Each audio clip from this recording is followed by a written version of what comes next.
Welcome to all our listeners. Welcome to the Eskom Promises, Toyota Investments and Fragile Democracies episode of Ubuntunomics podcast. This week we look at the NSFAS 2022 online applications, Eskom's Transmission Development Plan, Toyota's investment in EVs, the most contested election in SA history, and the SADC statement on Eswatini, the Sudanese coup, calls to end sanctions against Zimbabwe, and peace and dialogue in the Gambia.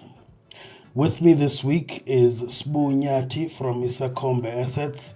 Hello Sbu, how are you doing this week? No, I'm well, thank you, Sia. A bit tired. It's getting closer to the end of the year, so yeah, I'm well though. How are things your side?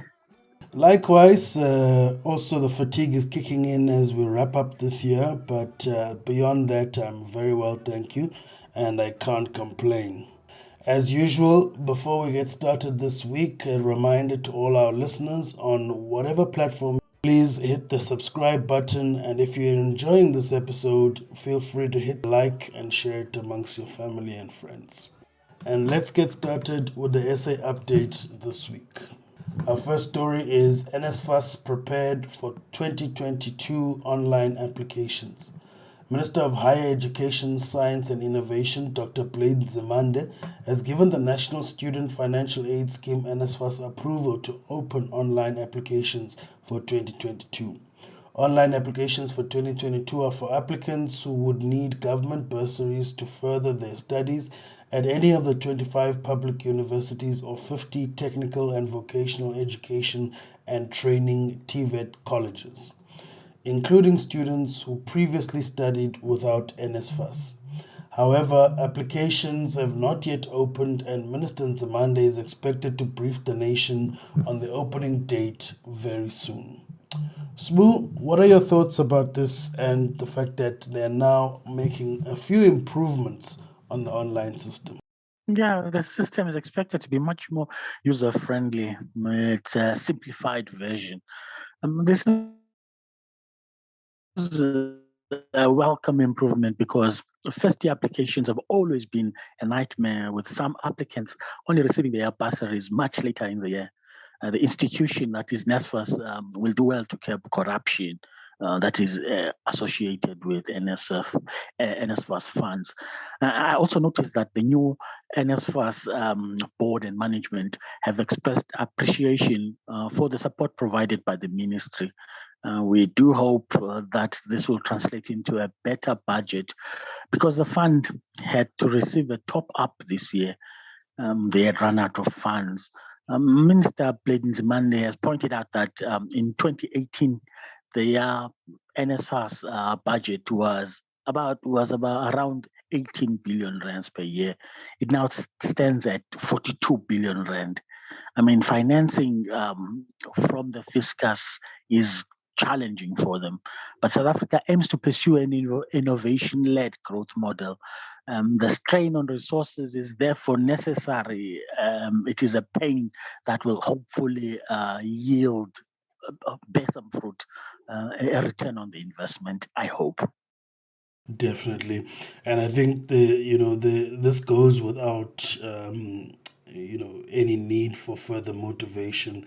The fact that those students who have finished their studies and are now working should always make sure they repay their NSFAS debts, so that the funds at least are available for the next generation. I think without this virtuous cycle, the system really is going to fail. And obviously, things like corruption also need to be weeded out in order to deal with any losses. But definitely, I think the NSFAS scheme has got a very significant impact on education, particularly for access for those who are the poorest amongst the South African students, and definitely can go along. I'm surprised by the numbers, though, given that this scheme doesn't provide full coverage, and yet a few years back, if you remember, the fees must fall movement and the government response saying that the free education bill would actually cost around 50 billion rand over the medium Yes. term. And here we are with NSFAS at around 42 billion, and NSFAS clearly doesn't cover the full spectrum of learners. So I'd be interested to know what some of those dynamics and the numbers were based on if we are here now without any full implementation of the fees must or free education initiative. But yeah, definitely looking forward to seeing how this online system is able to handle the influx this season. It's because they have extended and included the middle income group, those whose joint income is around about 350,000 per year. You'll remember that last year, it was last year or a year before, students went back on the streets wanting better inclusion. So more students have been are being catered for. On that note, it takes us to the next story in the SA update. Eskom Transmission Development Plan 2022 to 2031. Eskom shared its Transmission Development Plan TDP for the period 2022 to 2031 with various stakeholders as part of its license requirements to publish a TDP annually. Eskom plans to develop an additional 30,000 megawatts of new generation capacity, mainly from renewable energy sources, solar and wind, in areas with limited network infrastructure. In addition, Eskom plans to increase the transmission infrastructure by approximately 8,400 kilometers of extra high voltage lines and 119 transformers to bring on board 58,970 megavars of transformer capacity. This plan amounts to an investment of 178 billion rand over the next 10 years. A total of 144 billion is required for new capacity expansion projects, and the balance of 34 billion is required for refurbishment and maintenance. Sbu, you had a point to make about this, as well as how Eskom has actually integrated independent power producers. Yeah, one of the things this country is in agreement about is the frustration with everything to do with the national power utility. Their planning and execution of new capacity build ventures has left a lot to be desired, that on top of a bulging debt. It seems as if we have lost, some have in fact mentioned that we have lost a lot of skills, experience. Anyway, the expansion of the network should have been factored before independent power producers ran into serious capacity constraints during the most recent renewables procurement round. Eskom should have known of their limitations on the grid and that they would not be eased immediately. There has not been an addition of generation capacity since 2019, even though we all know that our main generation plant lacks maintenance and is very old. Even the renewables built in the recent past couldn't have not assisted because our main problem is base load. Capacity remained highly constrained in the country. And the solar and wind resource, and even in those solar and wind resource areas, are they are very far from load centers. So load shedding has increased since 2018. So in fact, in the 5 years to 2021, Eskom has managed to introduce new lines at a yearly pace of only 300 kilometers per year, a pace that would have to accelerate to at least 500 kilometers a year in the coming 5-year period to meet this TDP schedule. At the same time, Minister Budamantashe announced on Thursday that they have plans for bid window 6, which will total 2,600 megawatts in accordance to the IRP 2019, which some analysts already suggest is outdated. I'm curious, my main curiosity would be the source of funding for this new, for the refurbishment and the new lines. And on top of that, the 144 billion for the grid expansion, I don't know where the money will come from, because this same Eskom is highly indebted. Yeah. Yeah, no, you raised some very pertinent questions there, Sbu. And I think the main source of funding is more likely to come from debt. And what we've seen over the last 2 years is some improvements, at least on Eskom reducing some of its debt. You'll remember a couple of weeks back or months back, we reported on the Eskom reducing its debt by about 87 billion in the last financial year. So they seemingly are creating additional room for further borrowing.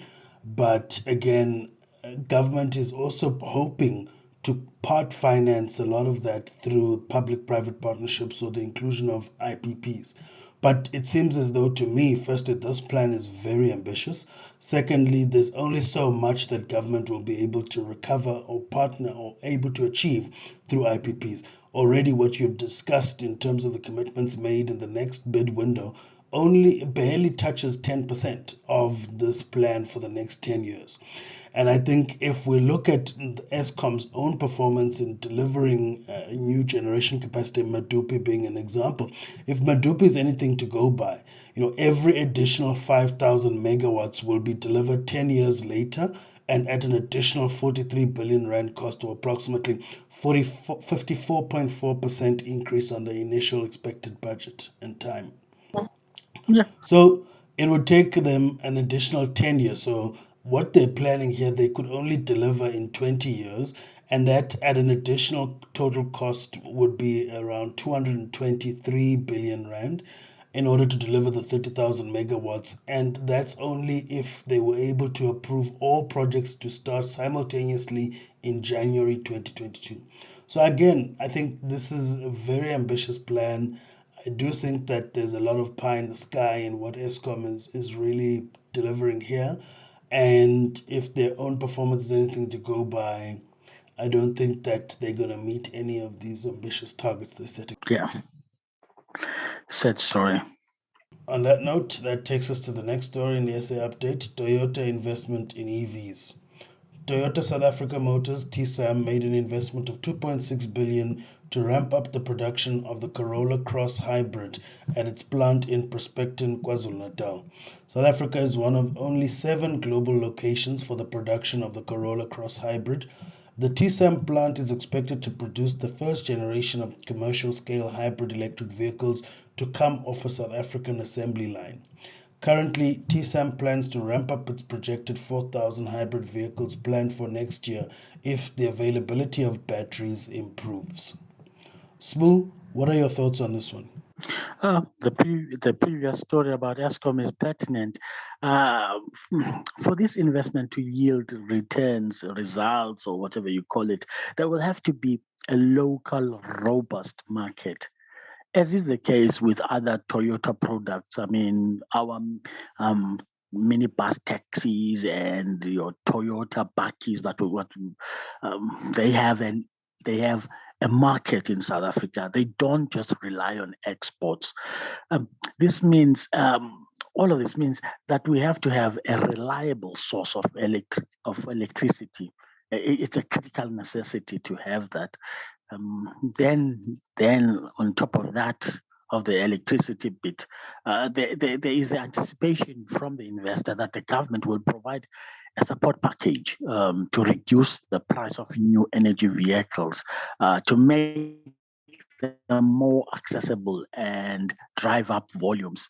Even in China, they needed to boost their local market so that they attract big players like Tesla.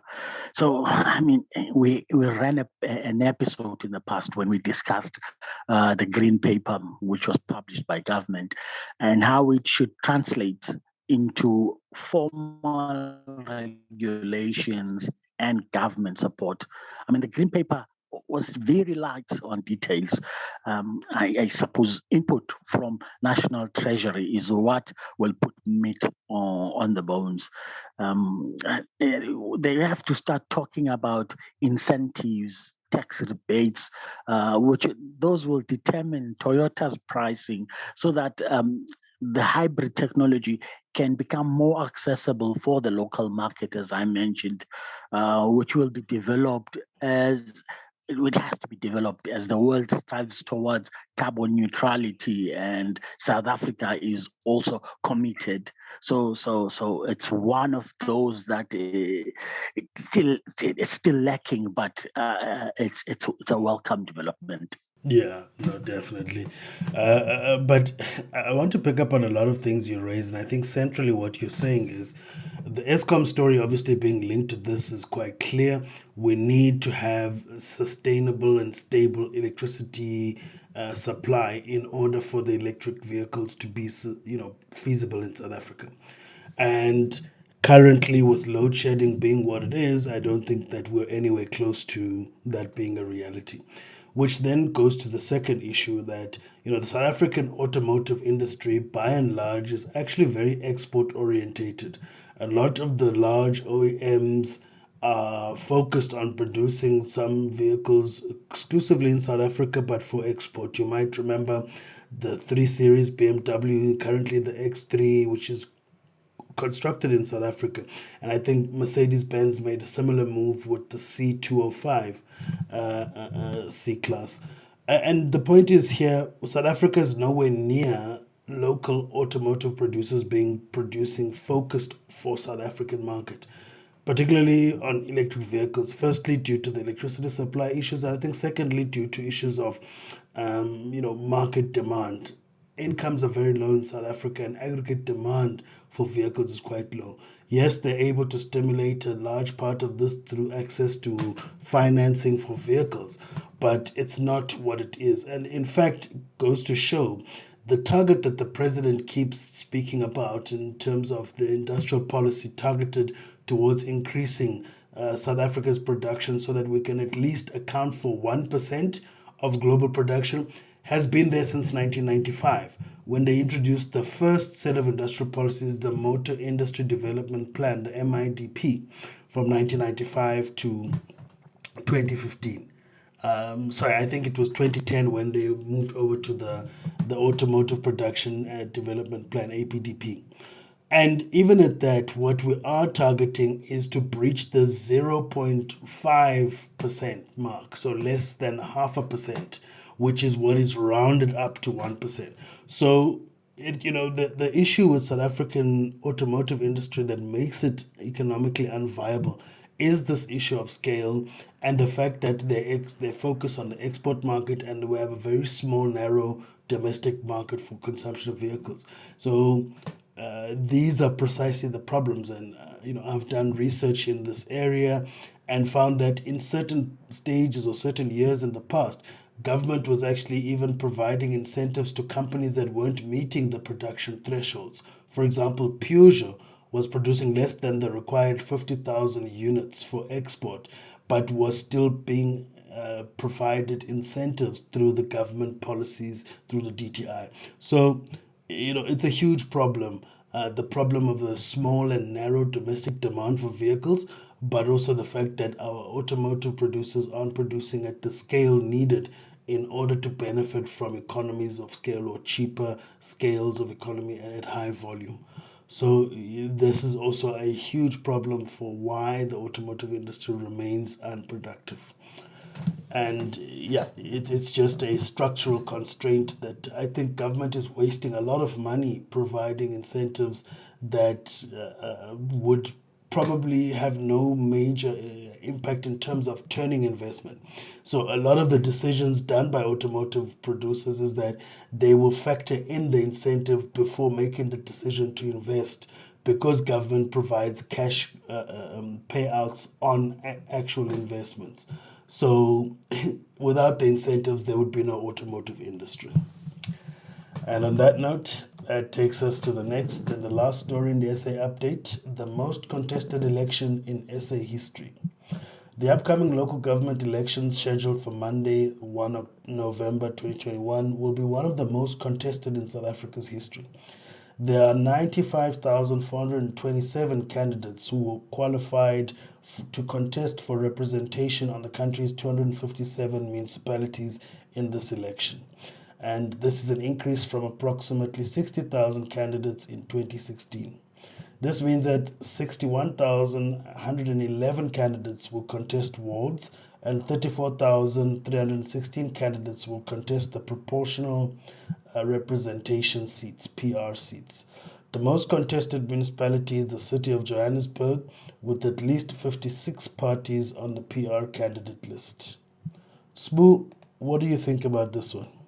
I think this is where that maxim that goes everything in moderation, and that it comes into play, or is it less is more? I think one of the two. I mean, so many political parties. This will result in voter interests being diluted, in my view. Too many dissenting voices. I think those will result in paralysis, as we saw in the Tshwane and the Nelson Mandela Bay metros. I find that most parties and candidates have similar manifestos. Things their manifestos are so similar that there's a theme that runs through them, like fighting corruption, water supply, road maintenance, power supply certainty, job creation, social housing, and sanitation. All of them are saying almost the same things. So one wonders why political parties don't form alliances beforehand, before campaigning, so that they campaign as a block. They save on costs. They do this before the election period has been even announced. Instead of making these deals later on post-election, where you find that the smaller parties get sort of like short-handed. So I think we could do things better as a nation. I think we've gone overboard.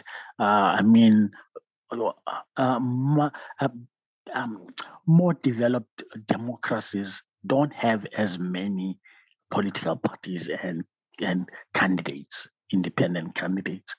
It's just too much. Yeah, I definitely agree with you, and it does create an unnecessary duplication. And we might actually need to go into an area that some people have suggested of regulating coalitions, because as a country, we're not used to the space of coalition governance. And as you mentioned, the breakdowns in Tshwane, even city of Johannesburg and Nelson Mandela Bay metros, is a case in point. The contestations are just not what we're used to, and the fact that the space of coalition formation is unregulated gets to exacerbate political differences that actually don't necessarily exist in terms of policy. So we might want to go the route of countries like Eswatini or even Lesotho, where there's a period in which coalitions need to are actually cemented through agreements prior to the elections, which then guides the balancing of political forces and balancing of power in the post-election period, in order to ensure that there's some resemblance of sustainable and actually a stable governance in the post-election period. On that note, that brings an end to the SA update this week. And moving on to the Africa Regional Update. Again, before we start on the Africa Regional Update, just a reminder to all our listeners, on whatever platform you're on, please hit the subscribe button. And if you're enjoying this episode, hit the like button or share it amongst your family and friends. Our first story in the Africa Regional Update this week is SADC statement on Eswatini. The South African Development Community SADC chairperson of the Organ on Politics, Defence and Security Cooperation, His Excellency Cyril Matamela Ramaphosa, issued a statement on the mission of the Special Envoy to the Kingdom of Eswatini. SADC sent a special envoy headed by Mr. Jeff Radebe, former minister in the President's office, supported by representatives of Namibia and Botswana as the incoming and outgoing chairpersons of the organ. The special envoy met with His Majesty King Mswati III, members of Eswatini cabinet, civil society organizations, members of parliament, and trade unions. During the engagements, all stakeholders agreed that a national dialogue would be the appropriate platform to address the current challenges facing the country. Sbu, you had a point to make about the problem of Tinkundla and the Tinkundla system of Eswatini and what SADC and AU countries should rather be going for in terms of the mediation or intermediation of this problem. The main challenge in Eswatini is the Tinkundla system. It is what this absolute monarchy is based. I don't see how a strong ruler like King Mswati can negotiate himself out of power, for starters. The king remains unshaken, really, because there has not been a resounding condemnation from the regional bloc SADC or the AU. Even Western government backers have said very little. In fact, even the UN, the United Nations, this means King Mswati will go into this Sibaya dialogue still on a sound footing, unmoved, unshaken. So the SADC envoy, in my view, was only a PR exercise. You'll remember that former Minister Radebe said he will go in there to get those people to talk. And this is exactly what is happening. So I think he just went in there to whisper into the king's ear, to sort of like say, hey, my friend, tone it down a few notches. And that's it. I don't think there will be any change in terms of governance. Sure. And I can't disagree with you much this, Boo. I think you raise very pertinent and crucial issues. However, I am still hopeful, and I do hope that the process does lead to a referendum where the will of the Eswatini people can be reflected, at least with regards to some division of the power or some kind of political compromise on the part of the king over the system of Tinkundla in order to at least quell some of the political tensions. You remember that even countries like Lesotho had continuous skirmishes precisely because of this sort of gray area of being, monarchs with some constitutional democracy of sort. And it wasn't until the most recent referendum and constitutional amendment that things seem to be beginning to solidify or stabilize, because the new constitution takes away the power of the prime minister to advise the king to dissolve cabinet, which has always been the tool that previous prime ministers have used in their skirmishes, particularly between former Prime Minister Musisidi and Tabane in the case of Lesotho. So I do hope that this process in Eswatini leads to a similar type of political bargain and some sort of referendum, and that it doesn't just end as a talk shop without much changes. But if anything in history is to go by, the king is not flinching, particularly if you look at the pressure he faced in 2016 from protests, as well as the removal of their access to markets such as the United States through the AGOA Act that they were using as a tool to bring the king to the table, and still remained unflinching. So I do hope perhaps there will be some change, also given the economic pressures dealt by the current COVID pandemic that might sway the king in the political settlement. Yeah, we hope, yes, we hope so. On that note, it brings us to the next story in the Africa Regional Update. Sudanese coup disrupts transition. Sudanese Prime Minister Abdallah Hamdok, government officials, and other politicians were unlawfully detained or placed under house arrest by security forces who later declared a state of emergency in the country. Longtime Sudanese ruler Omar al-Bashir was overthrown by the military following months of popular protest in April 2019, and a transitional government was set up comprising both military and civilian leadership. This followed conclusion of the 2020 Juba peace agreement that was due to lead to a full democratic election in 2023. United Nations Secretary General Antonio Guterres condemned the military coup in Sudan and on Tuesday renewed his call for the immediate release of all those detained ahead of the United Nations Security Council meeting to discuss the crisis. Chairperson of the African Union Commission, His Excellency Musa Faki Mohammed, reaffirmed that dialogue and consensus is the only relevant path to save the country and its democratic transition, and called for the immediate resumption of consultations between civilians and military within the framework of the political declaration and the constitutional decree. The South African government also raised concerns about the coup and called on all parties to resume meaningful dialogue, engage in good faith, and restore Sudan's constitutional order. Again, we seem to be brought or encouraged to come around the discussion table to solve political problems.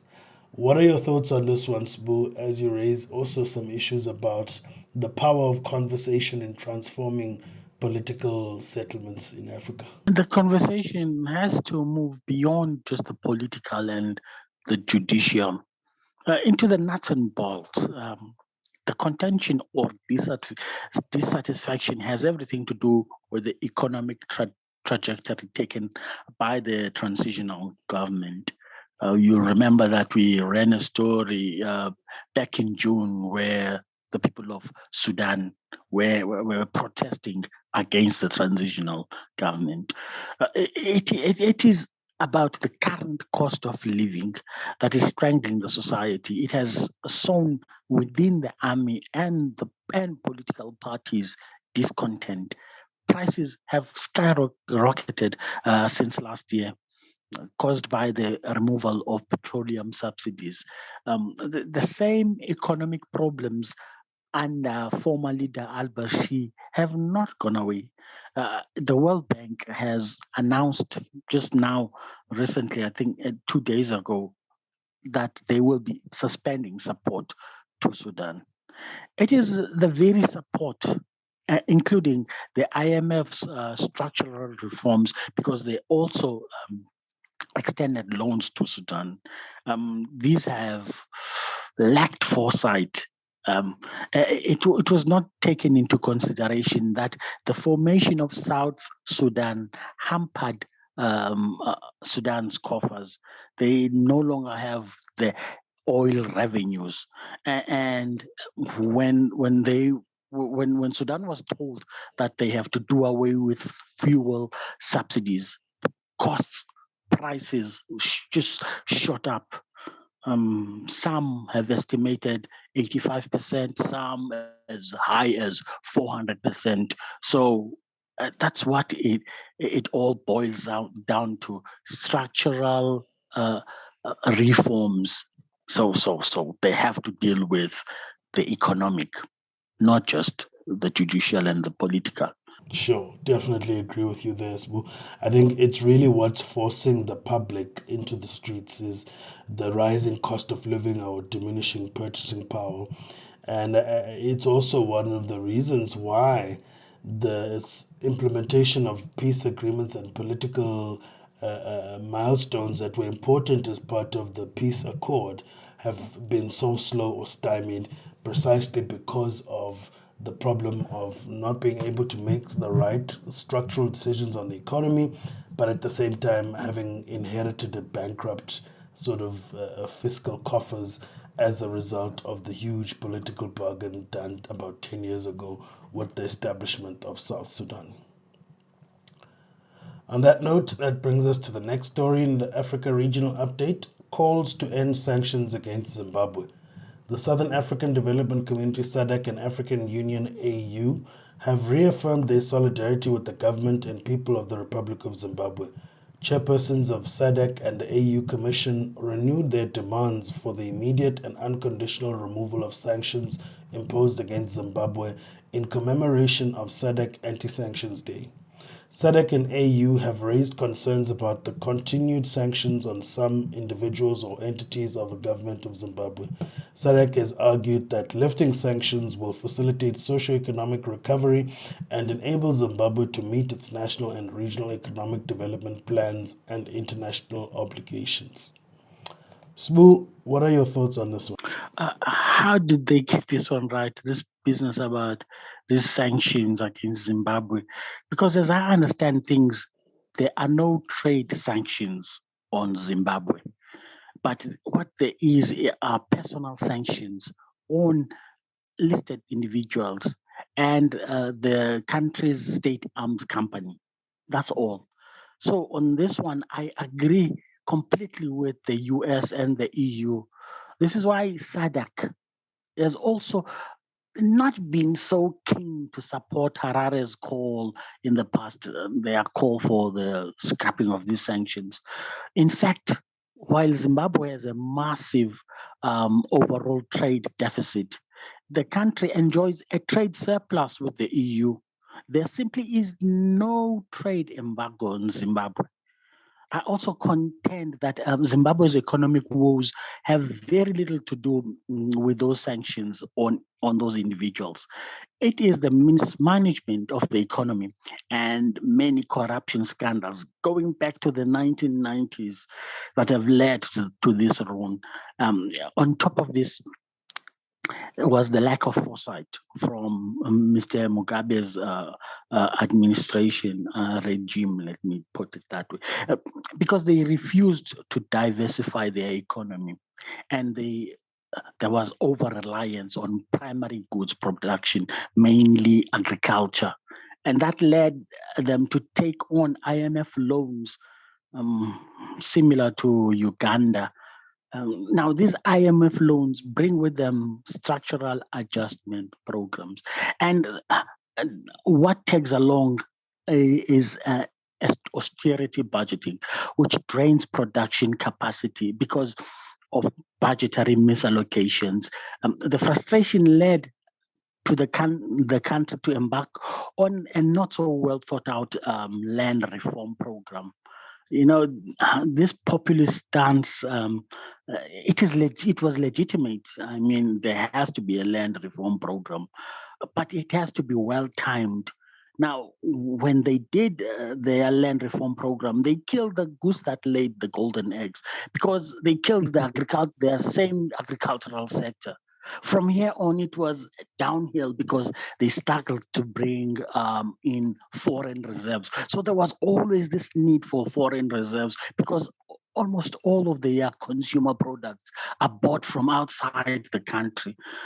So anyways, the US Embassy in Harare has issued a communication saying that the sanctions have little to do with the situation the country finds itself, and I agree completely with them.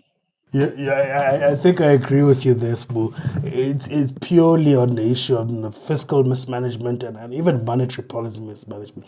You know, we watched repeatedly as they ran these loan guarantee schemes financed by the Afrexim Bank at some stage when the government made commitments to clear its arrears and realized that it wasn't generating enough foreign exchange to make payments on those arrears, and then tried to relaunch the Zimbabwean dollar a few times as the bond notes, then the Zim dollar, and was just clearly making all the worst and wrong decisions.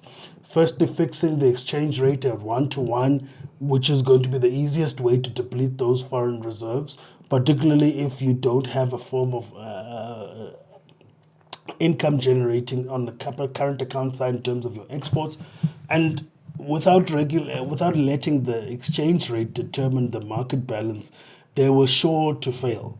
And it was just poor decision after poor decision.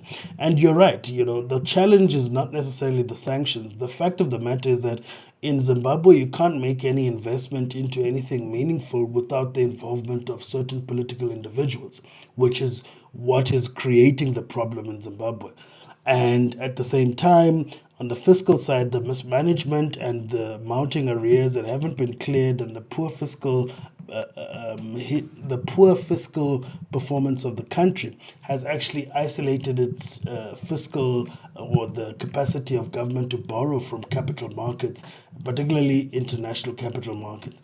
And then on top of it, on the monetary side, they made all these poor decisions, such as allowing foreign currencies to circulate freely in the jurisdiction, and not, or actually rejecting any attempts in terms of participating in regional groupings such as the SACU Customs Union, or being a member of the Common Monetary Area, and disagreements on issues such as financial infrastructure there with the South African government led them to loggerheads. And a country that is almost completely dependent on importing goods from South Africa, for me, that was the worst decision they could have made.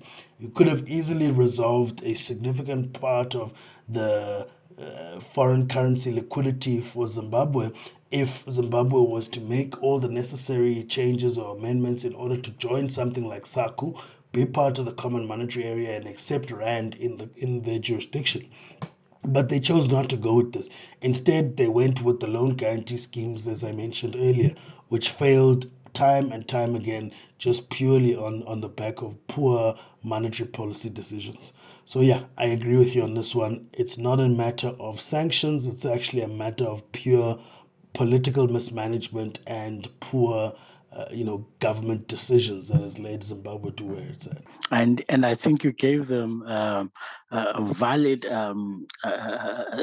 suggestion there when you said SACU.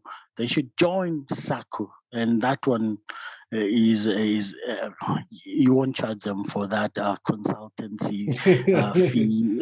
Precisely. They should simply join SACU. So, yeah. It just makes sense. It's a no-brainer. If all the bond notes failed because people were exchanging them for Rand, and you've got a large portion of your imports that you depend on South Africa, it's a no-brainer. Make the necessary policy decisions and join the customs union. Exactly. It's another fact if, for example, countries in the customs union are fighting Zimbabwe joining, which wasn't the case.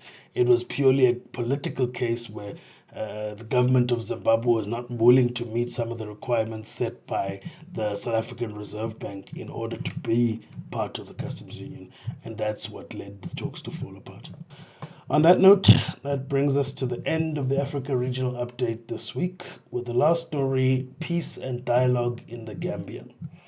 The African Union AU, through the African Governance Architecture AGA, in collaboration with the Economic Community of West African States ECOWAS and the National Youth Council of the Gambia, launched the National Peace Campaign and Dialogue on Democracy Reforms and Youth Participation in the Political Processes in Banjul, the Gambia, from the 25th until the 27th of October. The program brought together youths from all administrative regions of the Gambia to create an open and collaborative space for youth to be part of the political processes, ongoing reforms and peace processes in the country. The Gambia is preparing for its first cycle of presidential and legislative elections in December 2021 and 2022 respectively, under the new political dispensation. The campaign and dialogue are an outcome of the multi-stakeholder assessment mission that was led by AGA and held in partnership with ECOWAS and the African Commission on Human and People's Rights in August 2029. Gambia, I'd love to visit that country. It's completely surrounded by Senegal, and at its widest it is about 42 kilometers wide. So, and you still have borders if you want to go to cross over into Gambia, and from Gambia back into Senegal, you go through borders. So Wow. It's very interesting. Very strange country indeed. Also being an Anglophone country surrounded by the Francophone brothers up in West Africa. Yeah. Very, very strange one indeed. On that note, that brings an end to the Africa Regional Update this week. And this brings us to the numbers game. All right, Smoo, the number for this week is minus 23.7% in third quarter 2021. What do you think this number is related to? Geez.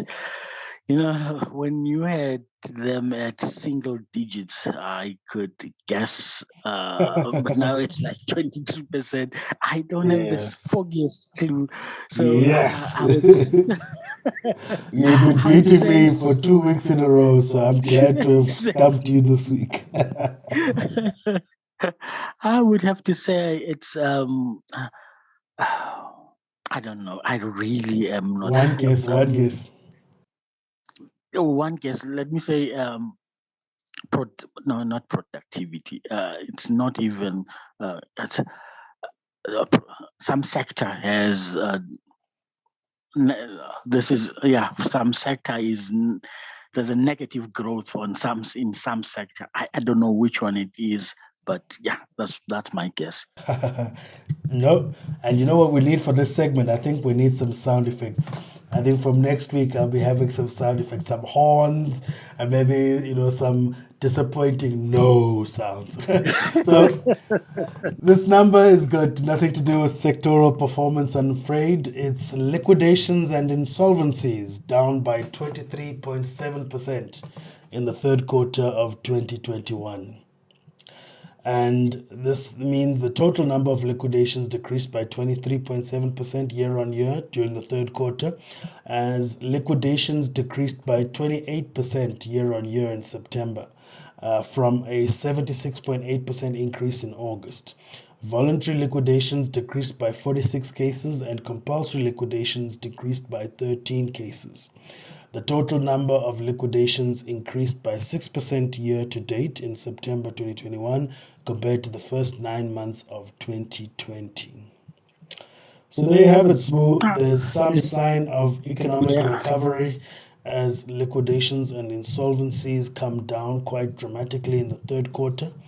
But again, it seems as though 2021 is not necessarily the year that companies are out of the woods in terms of the economic downturn caused by the pandemic, given the fact that total liquidations are still up 6% this year compared to this time in 2020. This is one of the few times a negative number is a good thing. I like this because it means I mean, it means that companies are not taking on more debt. It's a good thing. I think that was precipitated by the pandemic, where you saw a reluctance to take on debt. So it's a good thing on the one hand, and it's also a bad thing on the other hand, because it means people don't go out there looking for opportunities. So I don't know. I would like to know how many new companies have been formed in the same period, so that I can make a better analysis of the number. But it's a good number, though. Yeah, no, definitely. I think for me, what it represents also is the fact that 2021 isn't this magic recovery that we've all been hoping for. And it's actually a bit of a dip and some slow recovery as the economy and also we get used to the new normal. So we're not out of the woods just yet, but I think definitely 2021 is better than what we had in 2020. Yes, yeah. On that note, that brings an end to the episode this week.